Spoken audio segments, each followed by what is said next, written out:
자, 이제 하나님의 말씀 함께 보겠습니다. 잠언서 15장 1절 2절과 4절 말씀입니다. 자, 우리 함께 읽겠습니다. 유순한 대답은 분노를 쉬게 하려고 과격한 말은 노를 격동하느니라. 지혜 있는 자의 혀는 지식을 선히 베풀고 미련한 자의 입은 미련한 것을 쏟느니라. 온순한 혀는 곧 생명나무이지만 괴역한 혀는 마음을 상하게 하느니라. 아멘. 자, 오늘 자비의 열매 네 번째 시간입니다. 입술의 말로 자비의 열매를 맺자, 그런 제목으로 함께 은혜를 나누었으면 좋겠습니다. 우리 한번 인사합시다. 성령으로 충만하세요. 성령으로 자비의 열매를 맺읍시다. 자, 여러분, 예수 사랑의 모델 기억나십니까? 본보기의 열매 기억나십니까? 한 주간 동안 그렇게 사셨죠? 아멘? 아멘? 네. 하나님께서 넘치는 사랑으로 우리에게 일을 맡겨주셨던 자비에 대해서 우리가 저번 주 함께 은혜를 나누었습니다. 오늘은 6월달 이제 마지막 자비의 열매 시간인데요. 이 시간에는 좀 구체적인 자비의 열매를 함께 맺자, 그런 의미에서 이 말씀 잠언서 15장 1절과 2절 그리고 4절 말씀으로 함께 은혜를 나눴으면 좋겠습니다. 자, 이 잠언의 말씀에 보면 성숙한 인생이 자기의 혀를 어떻게 제어해야 하는지에 대해서 잠언서는 이 부분뿐만 아니고 많은 부분에 혀와 말에 대해서 조언을 많이 하고 있습니다. 여러분, 사람이 한평생 살아가면서 제일 조절 안 되고 제어가 안 되는 게 뭡니까? 혀죠, 혀. 사람의 입술이죠. 그래서 인생의 문제의 대부분이 뭘로 말미암아 생기느냐? 말 때문에 생긴다. 여러분 잘 알고 계시죠? 그래서 잠언서 18장 21절에 이런 말씀이 있습니다. 죽고 사는 것이 뭐에 달렸나니? 혀의 힘에 달렸다 그랬습니다. 그래서 혀를 쓰기 좋아하는 자는 혀의 열매를 먹으리라. 그래서 너무 막말하면 그 막말의 열매를 먹는다. 좋은 말을 하면 좋은 말의 열매를 먹겠죠. 그래서 이 사람의 말 때문에 사람은 죽기도 하고 살기도 한다는 거예요. 그만큼 인생의 문제에 있어서 이 말은 굉장히 중요하단 말이에요. 야고보서에도 혀에 대해서 이렇게 강조를 하고 있습니다. 우리 한번 읽어봅시다. 혀는 능히 길들일 사람이 없나니 쉬지 아니하는 악이요 죽이는 독이 가득한 것이다. 아멘. 네. 우리 주부들 그 재밌는 말 있잖아요. 친구들끼리 만나가지고 대화 나누면 2시간 정도 얘기한다잖아요. 주부들은. 여자분들은 단어를 많이 사용해야 된다잖아요. 남자들이 쓰는 단어에 2배 정도의 단어를 사용한다. 2시간 동안 주부들이 막 얘기할 때 주제가 그거래요. 무릎을 막 치면서 나 살쪘지? 살쪘지? 그런데요. 그러면 옆에 있는 친구가 뭐라고 하는지 압니까? 딱 좋아. 딱 좋아. 그런데요. 그러면서 2시간을 수다를 떤답니다. 그리고 헤어질 때 그런답니다. 중요한 얘기를 전화로 해? 이러면서 집에 가서 또 1시간 동안 막 전화로 중요한 얘기를 합니다. 혀는 능히 길들일 사람이 없나니. 자, 우리는 이 입을 쉬지 않는 것 같아요. 목사의 고민이 뭡니까? 말 좀 작게 하고 살았으면 하는 거죠. 왜? 목사는 말을 통해서 뭡니까? 메시지를 전달하고 말을 통해서 교회를 운영하기 때문에 그렇습니다. 제가 이 입술에 대한 이야기로 자비의 열매를 결론 지으려고 하는 것은, 여러분 박wilson 박사님의 주석이 있습니다.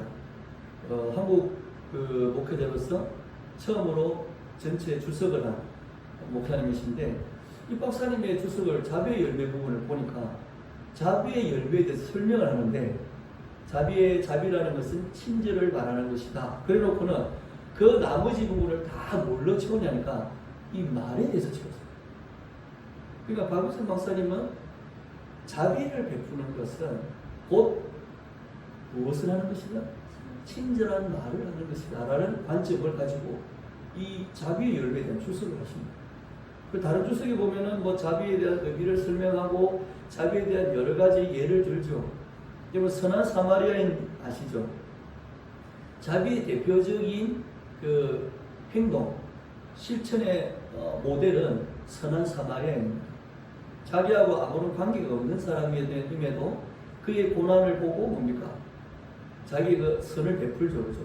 그 자비의 대표적인 표현인데 박익근 박사님은 이 말을 한 번도 언급하지 않습니다. 그 전체가 마지막까지 봅니다. 말에 대한 이야기입니다. 그래서 정말 이것이 대단히 적절한 통찰인 것 같다.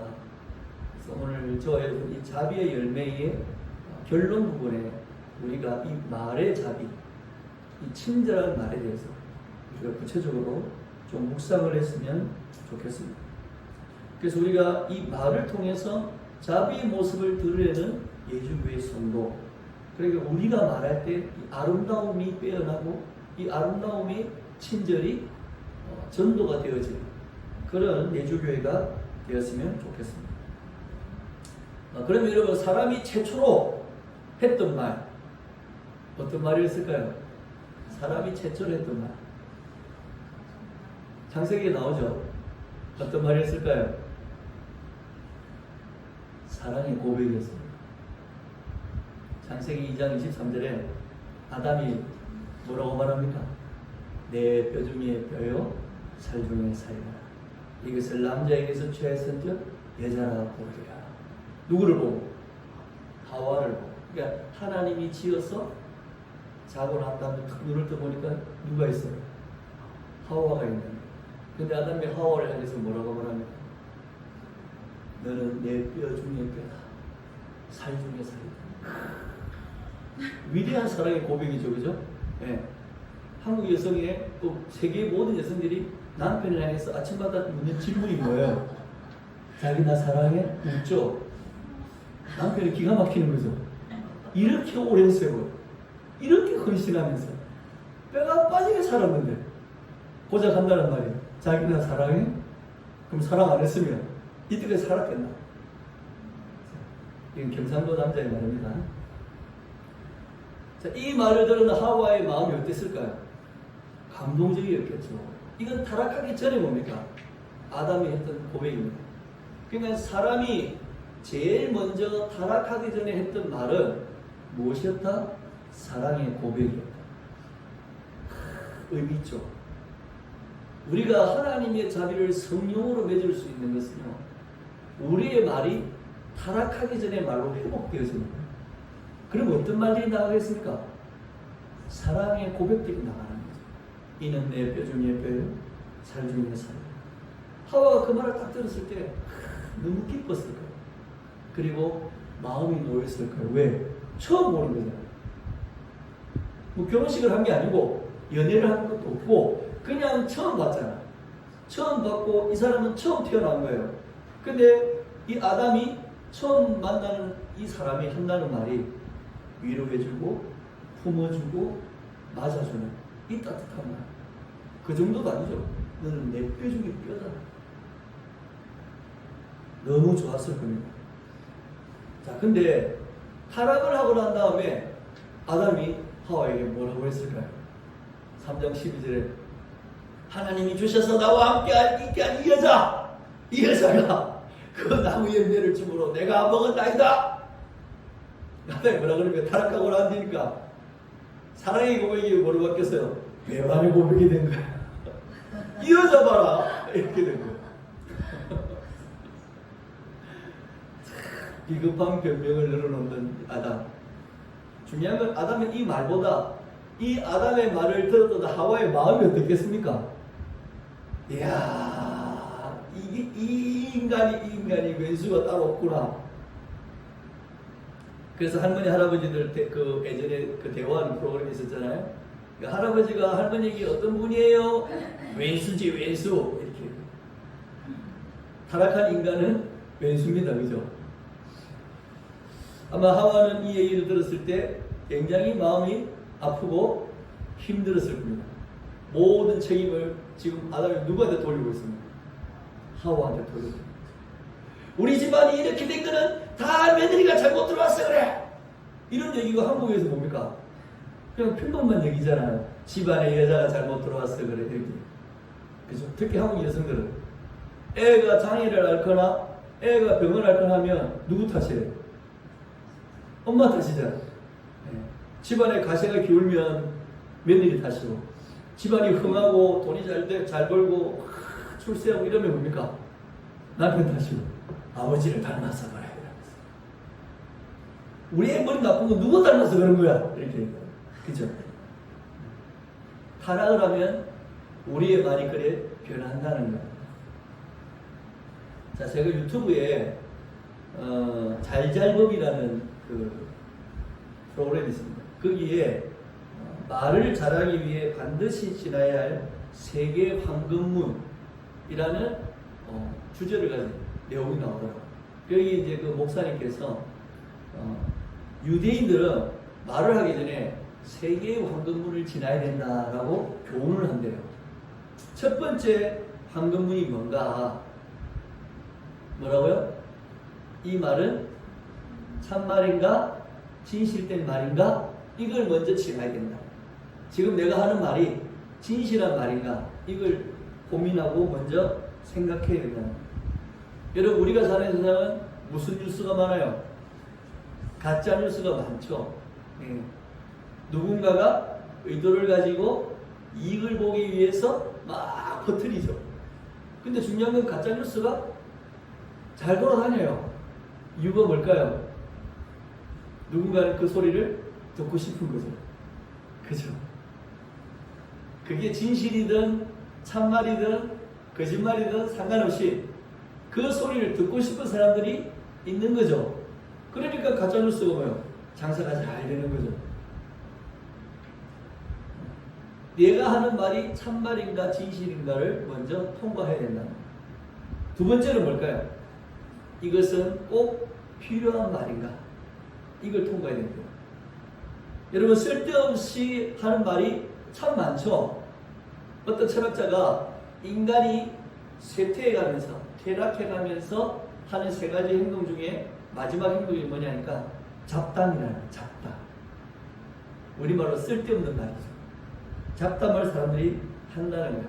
남을 판단하고 비방하고 정죄하고 또 뭡니까? 자기 잘난 걸 표현하기 위해서 무리하게 가르치려고 하는 이런 잡담들이 사람들에게 넘쳐난다는 겁니다. 여러분, 욥의 세 친구 아시죠? 욥의 세 친구가 욥이 고난을 받았을 때 찾아왔습니다. 그리고 욥에게 뭐 했습니까? 처음 찾아와서 어떻게 했습니까? 친구들 같이 울었습니다. 아무 소리 안 하고 같이 울었습니다. 그때 욥이 위로를 받았을까요? 위로를 받았죠. 세 친구들이 친구를 할 때는요, 욥이 같은 위로 받았어요. 그런데 세 친구들이 뭐 하기 시작할 때 말을 하기 시작하면서부터 욥은 뭡니까? 상처를 받기 시작했어요. 그리고는 세 친구가 뭡니까? 막 논쟁을 하는 거예요. 침묵하면 위로받는데 말을 하니까 뭐예요? 상처를 받는 거예요.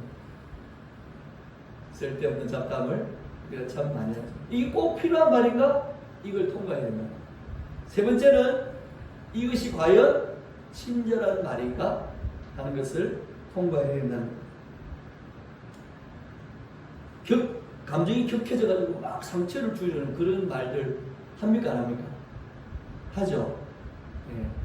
그래서 내가 이 말을 안 하려고 했는데 이러면서 시작하는 말, 내가 충고 하나 하면 좋겠는데 하면서 시작하는 말, 그런 말을 해야 돼, 안 해야 돼요? 안 해야 됩니다. 네. 그래서 내가 하는 말이 과연 친절한 말인가, 이걸 먼저 통과해야 된다는 겁니다.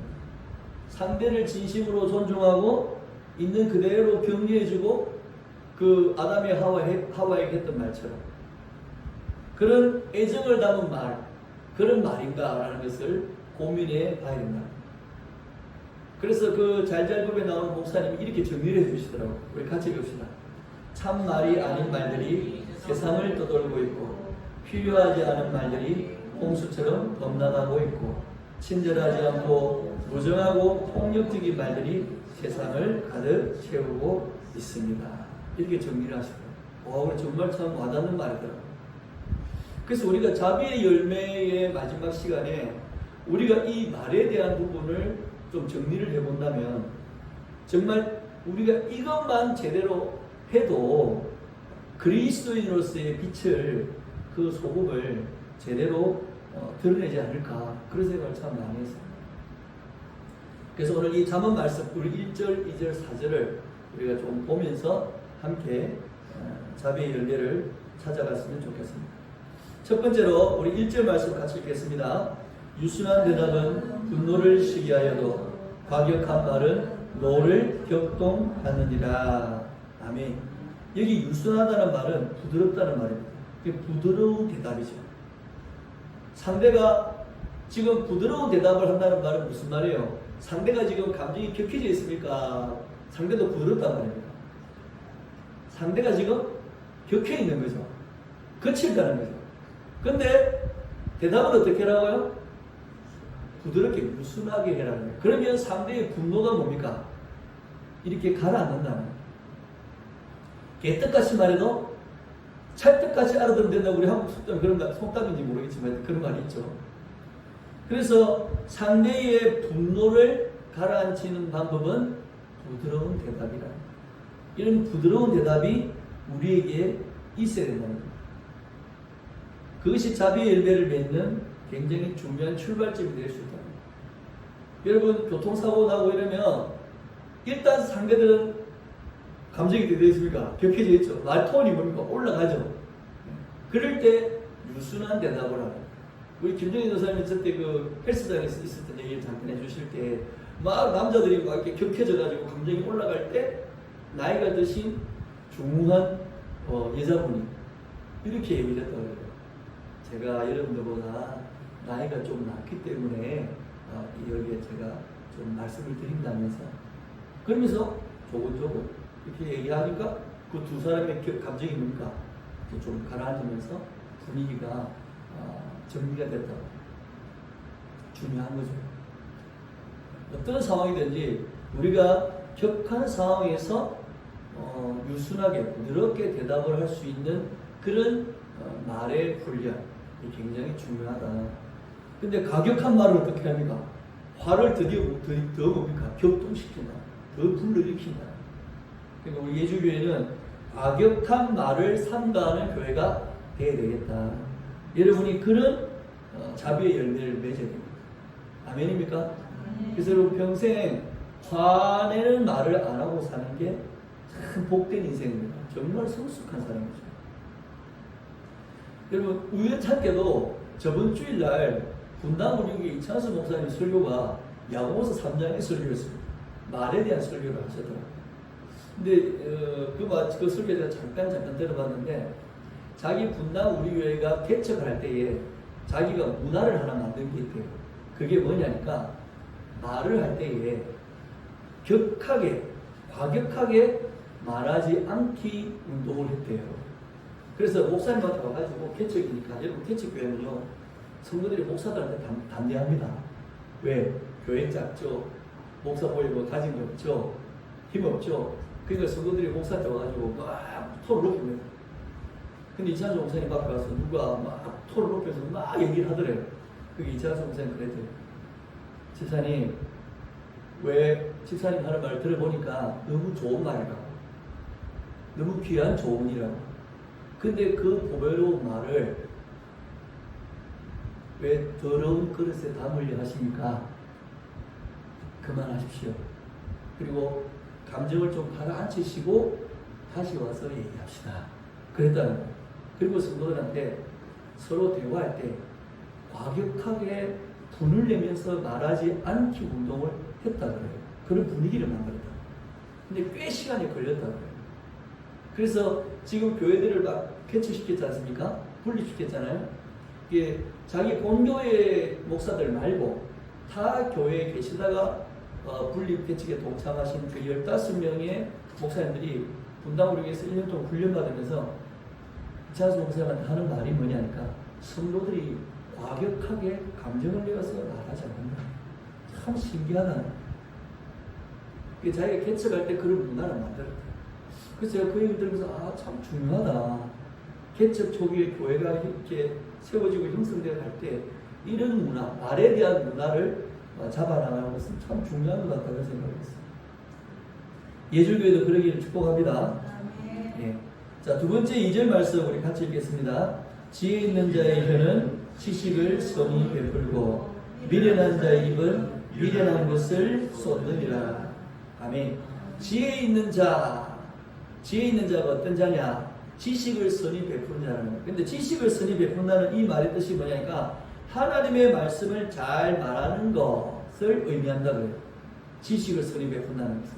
그러니까 이걸 풀어보면 지혜 있는 자라는 사람은 하나님의 말씀을 늘 묵상하고 암송하고 또 그 말씀을 되새기는 사람인데 그런 사람이 하나님의 말씀을 잘 풀어서 말을 한다는 거예요.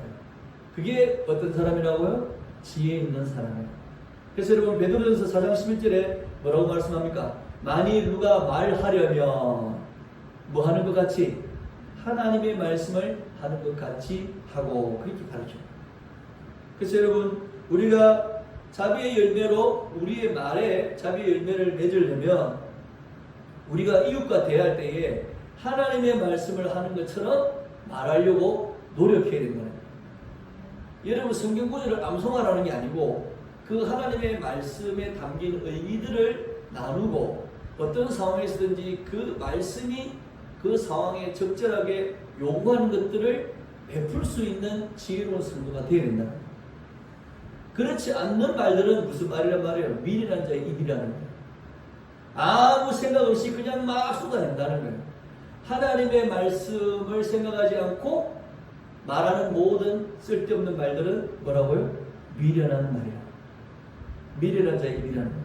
여러분 미련한 자의 입이 되지 마시길 바랍니다. 지혜로운 자의 혀가 되시길 바랍니다. 그래서 여러분과 대화하는 이웃들이 어떤 상황 속에서도 하나님의 말씀의 기준에서 말을 하는 지혜로운 자의 입술을 듣는 은혜가 있어요. 이게 전도의 위대한 도구가 될 수 있다는 거예요. 그래서 상대의 마음이 불편해 있고 상대의 상황이 어려워 있을 때에도 여러분이 하나님의 말씀으로 나타내는 말들이 그들에게 위로가 되고 격려가 되고 용기가 되어질 수 있다는 거예요. 그렇지 않겠습니까? 하나님의 말씀을 묵상하고 하나님의 말씀의 기준에서 말하는 성도가 있으면 그 사람을 무너뜨리겠습니까? 그 사람의 좌절을 독려하겠습니까? 그 사람의 분노를 더 촉발시키겠습니까? 그렇지 않죠. 분노를 가라앉히고 절망을 다시 희망으로 바꾸고 아픔을 치유해주는 말들을 하겠어 안 하겠어요? 그런 말들이 나가게 되는 거죠. 다 죽겠다 그래도 목사는 뭐라 해야 됩니까? 우리는 할 수 있습니다. 왜? 하나님이 함께 하시기 때문에. 목사는 이렇게 말해야 되는 거예요. 하나님의 말씀을 하는 것 같이. 목사도 등단했습니까? 아이고 우리 다 죽었습니다. 끝냅시다. 그만합시다. 이러면 어떻게 되겠어요? 교회가 안 되는데 그러면. 가정에도 그렇잖아요. 가장이 아무리 어렵고 힘들어도 괜찮아. 할 수 있어. 하나님 도와주실 거예요. 하고 일었어야지. 가정에 앉아가지고 그래 마누라가 뭐 잘못했어. 자식이 잘못했어. 너가 카드를 그리 많이 끌리니까 그렇지. 뭐 이러지. 맨날 놀아다니고 일을 안 하고 이러면 어떻게 되겠어요? 그런 미련한 자의 입이 되면 안 된다는 거예요. 어떤 상황 속에서도 하나님의 말씀을 하는 것 같이 여러분의 입술이 훈련되시기를 축복합니다. 그래서 여러분을 만나는 사람들이 위로를 받고 은혜를 받고 그래서 그런 말 하더라고요. 우리는 혀를 주장하는 지혜로운 성도가 돼야지 혀에게 지배당하는 어리석은 자가 되면 안 된다. 아멘. 그래서 여러분의 혀를 여러분이 주장해야 됩니다. 뭐로? 하나님의 말씀으로 주장해 나가는 그런 훈련을 해야 됩니다. 그렇지 않으면 우리가 혀에 지배를 당한다. 어떤 혀입니까? 하나님의 말씀하고 상관없이 그때 아무 생각 없이 쏟아나오는 그런 말들로 우리 입술이 채워진다. 이게 미련한 자의 입이다. 저는 그 처갓집에 가면 우리 집사람의 오빠를 만납니다. 근데 이 오빠는 집사입니다. 장로님 집사인데 앉으면 교회 얘기, 하나님 얘기, 말씀 얘기, 목사를 앉혀놓고. 그러면 제가 뭐라 해야 됩니까? 목사를 앉혀놓고 자기가 하나님의 말씀에 은혜 받은 거, 묵상한 거 그 얘기를 해요. 근데 저는 그게 참 좋아 보이더라고요. 말을 하더라도 하나님의 말씀을 하는 것 같이 자기가 은혜 받은 것들을 나누고 그런 것들을 통해서 교회를 바라보고 세상을 바라보고 자기의 삶을 바라보고. 야, 그럼 내가 그랬어요. 저번에 만나가지고 얼마 전에 만났거든요. 형님은 그래 목사를 했어야 되는데 그 목회를 하기는 또 그렇고. 그래서 제가 조언을 하기를 형님 그냥 목회를 할 건 아니니까 형님 그 열의를 가지고 그냥 선교단체 같은 걸 하나 만들어라. 복음을 전하고 또 어려운 이웃을 돌아보는 그런 단체를 하나 만들어서 그 단체를 통해서 좀 공신력 있게 선한 일을 많이 하십시오. 그게 형님의 신앙생활에 도움이 될 것 같다. 그래서 여러분 우리가 혀를 주장해야 됩니다. 말씀. 아멘. 지혜 있는 자의 혀가 되시길 축복합니다. 자, 우리 세 번째 말씀 같이 읽겠습니다. 온순한 혀는 곧 생명나무이지만 괴역한 혀는 마음을 상하게 하느니라. 아멘. 여기 온순하다, 온전하다 이 혀의 의미는 뭐냐면 치료한다 이런 의미입니다. 그러니까 온순한 혀는 생명나무다 이 말은 치료하는 혀는 사람을 뭡니까? 살린다 그 말이에요. 그래서 어떤 말이든지 어떤 상황이든지 적절한 말이 나가야 됩니다. 그렇죠? 병원에 입원해가지고 아파하는 성도한테 신방 가서 한다는 말이 네가 죄를 짓어서 그렇지. 이하면 아파서 입원했는데 성도 마음이 어떻겠습니까? 네가 사탄에게 속아가지고 그랬댔지. 네가 하나님을 더 가까이 하려니까 그랬댔지. 기도를 안 해서 그런 거잖아. 그럼 어떻게 되겠어요? 그 사람 죽이는 게 그냥. 그래서 골로새서 4장 6절 말씀에 뭐라 되어 있습니까? 너희 말을 항상 은혜 가운데서 소금으로 맛을 낸 것 같이 하라. 아멘. 그리하면 각 사람에게 마땅히 대답할 것을 알리라. 뭐 가운데서? 은혜 가운데서. 소금으로 음식의 맛을 내듯이. 그래서 여러분의 말을 듣는 사람이 제가 이런 생각을 했어요. 유명한 맛집에 힘들게 찾아가서 번호표를 받아서 오랫동안 기다리다가 마침내 자리에 앉아서 인증샷을 찍고 기다리다가 드디어 음식이 나왔어요. 바로 먹지 않고 다시 인증샷을 찍고 그리고 한 숟갈을 딱 퍼서 입에 딱 넣었을 때 역시 이 맛이야. 이 맛을 보려고 내가 여러분의 말을 듣는 사람이 그런 느낌이 돼야 된다는 거예요. 이야, 역시 김정희 전도사야. 내가 이 말을 들으려고 우리 전도사님을 만났지. 아멘? 이렇게 돼야 된다는 거예요. 부산에서 저한테 전화하면 보통 1시간 이상 전화하시는 분이 있습니다. 전화 딱 붙들면 뭐 들으려고? 나한테 뭐 들으려고? 내가 뭐 몇 마디 하잖아요. 대부분 자기가 다 얘기해요. 1시간 가까이. 자기는 저는 뭐 얘기합니까? 아유, 그래요. 아유, 어쩝니까? 맞습니다. 이게 내가 하는 대답의 거의 전부입니다. 기도하겠습니다.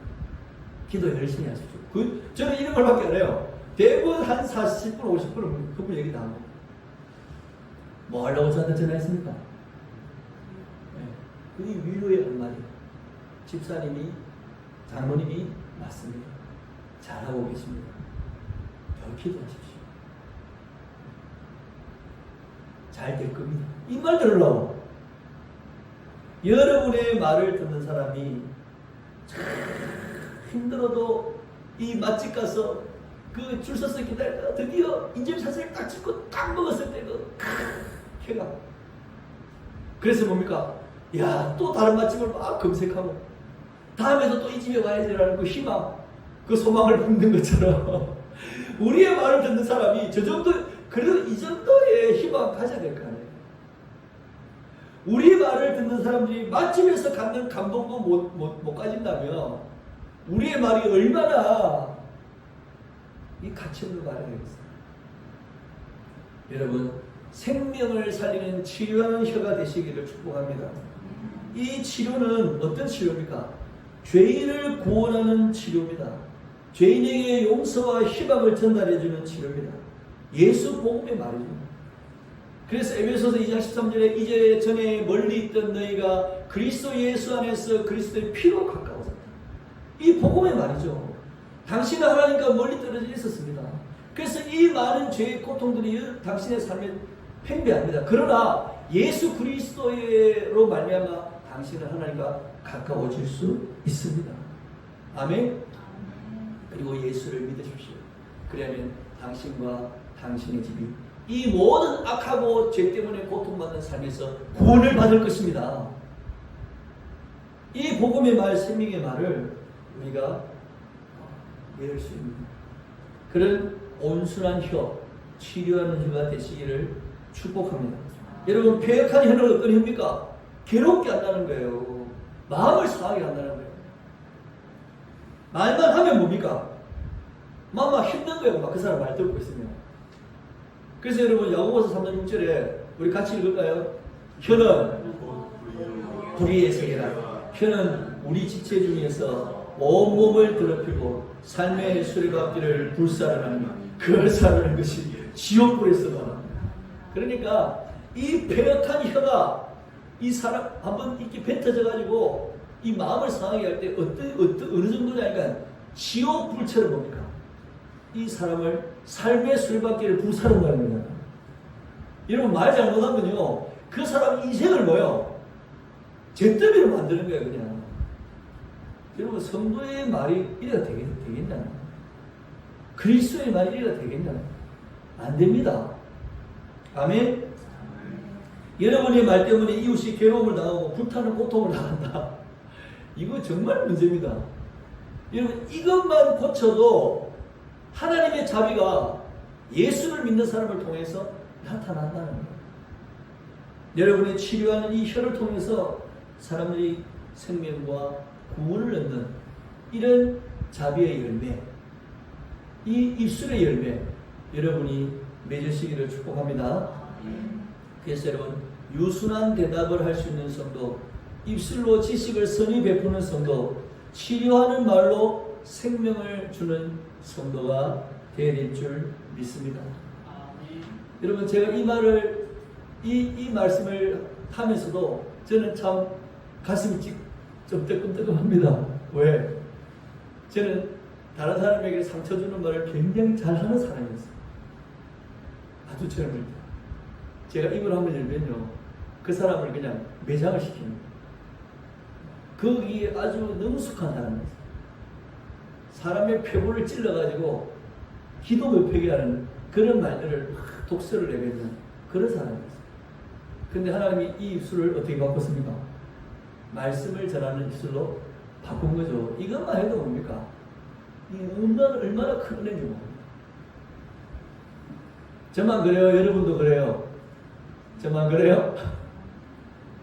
여러분, 결론적으로 제가 이 말씀을 이제 정리하면서 여러분, 이런 말을, 이런 대답을 할 수 있으려면 뭐가 선행돼야 될까? 뭐가 먼저 돼야 될까?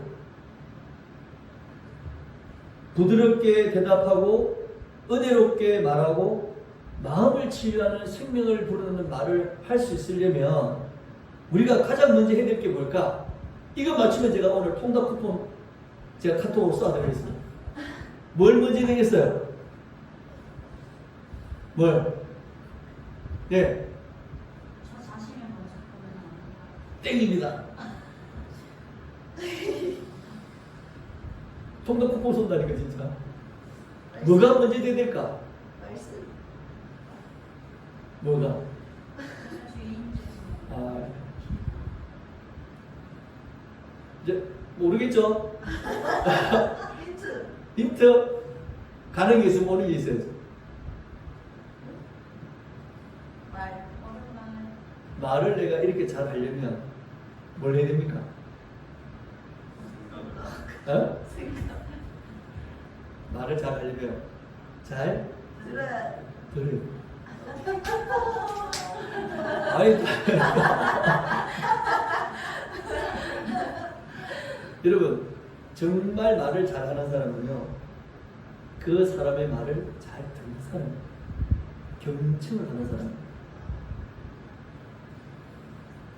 사람의 우리가 만나는 이웃의 말이 채 끝나기도 전에 우리는 사실 뭡니까? 우리의 말을 뭡니까? 막 쏟아내는데 바쁘죠? 맞아, 맞아요. 우리는 그 사람의 말을 끝까지 듣지 않습니다. 대충 들어보면 안다 이거죠. 그래서 뭡니까? 자기가 아는 지식, 자기가 아는 논리를 막 쏟아냅니다. 그러면 그 사람은 좋은 말을 들을까요? 상처받는 말을 들을까요? 거의 상처받는 말을 들기 십상입니다. 정말 말로서, 이 친절의 말로서 자비의 열매를 맺기 원하신다면 여러분 오늘부터 듣는 훈련을 하셔야 됩니다. 그것은 이웃에 대한 존중의 표현입니다.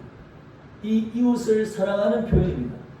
그리고 존중하는 마음으로 이웃이 느껴질 때에 그 사람의 마음을 공감할 수 있습니다. 그 공감이 되면 그 사람의 말에서 나오는 그 말뿐만 아니라 그 말을 하게 되어지는 그 사람의 마음 중심과 삶의 배경까지도 읽어내는 능력이 생깁니다. 그래서 잘 들어야 됩니다. 끝까지 들어야 됩니다. 목사의 흠이 뭡니까? 성도의 말을 끝까지 잘 안 듣고 뭐하기 바빠요? 어디 가든지 설교하기 바빠요. 말하기 바빠요. 그래서 저도 잘 들으려고 노력합니다. 저는 사실은 잘 듣는 사람이 아닙니다. 저는 말하기 바쁜 사람입니다. 근데 제가 좀 많이 고쳐진 게 부산의 감천제일교회 부목사로 가니까 현물 목사님이라는 분이 계세요. 근데 이분은 부교육자들하고 대화를 할 때 거의 말을 안 해요.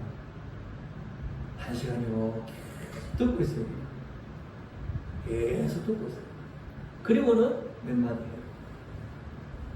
저는 그게 참 처음에는 이해가 안 됐는데 정말 대단하다는 생각을 했습니다.